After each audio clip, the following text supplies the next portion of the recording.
ঘটনাটা ঘটেছে 4:45 থেকে ঘটনাটা শুরু। মানে আমরা চায়ের দোকানে বসেছিলাম, দেখছি যে দোলইদের বাড়িতে আগুন ধরে গেছে। আচ্ছা, ঠিক আছে, কে দোলই না পার্থ দোলই। হঠাৎ আগুন দেখে আমরা সবাই ছোটাছুটি করে এলাম, এসে ওই জলের বালতি নিয়ে তাড়াতাড়ি করে জল দিয়ে আগুন নেভানোর চেষ্টা করলাম। তারপর ফায়ার ব্রিগেড এলো, প্রশাসন থেকে লোক এলো। কীভাবে ঘটেছে তুমি জানেন? ঘটেছে কীভাবে বলতে পারবো না, ওদের রান্নাঘর থেকে, এটা রান্নাঘর ছিল। আচ্ছা, মনে হয় উনুনের মানে কীভাবে উনুন থেকেই মানে আগুনটা ধরে গেছে। লোকজনের কোনো ক্ষয়ক্ষতি হয়েছে? না, লোকজনের কারো কিছু হয়নি। বাড়ির ক্ষতি হয়েছে, জিনিসপত্র বেশ কিছু জিনিস পুড়ে গেছে, ঘর পুড়ে গেছে। মানে জিনিস ছিল রান্নাঘরে যা ছিল সব কিছু পুড়ে। মাটির ঘর ছিল?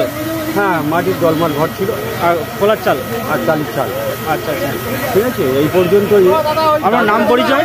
আমার নাম বাপি বেরা। এটা জায়গাটা কোথায়? এটা জামতলা, নিশ্চিন্তপুর জামতলা। হ্যাঁ, খোপার জামতলা, কাশীপুর জামতলা।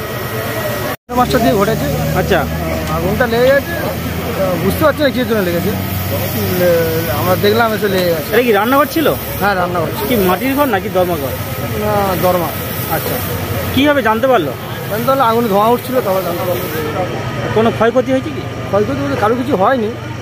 একটা গ্যাস সিলিন্ডার ছিল, গ্যাস সিলিন্ডার বাস্ট হয়নি। শুধু স্থানীয় সবাই মিলে হেল্প করে বাঁচিয়ে দিয়েছে।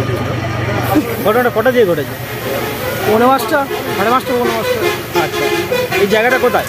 এটা কাশীপুর জামতলা। আপনার নাম পরিচয়? আমার নাম অমিত বেরা, আমি এই গ্রামের বাসিন্দা।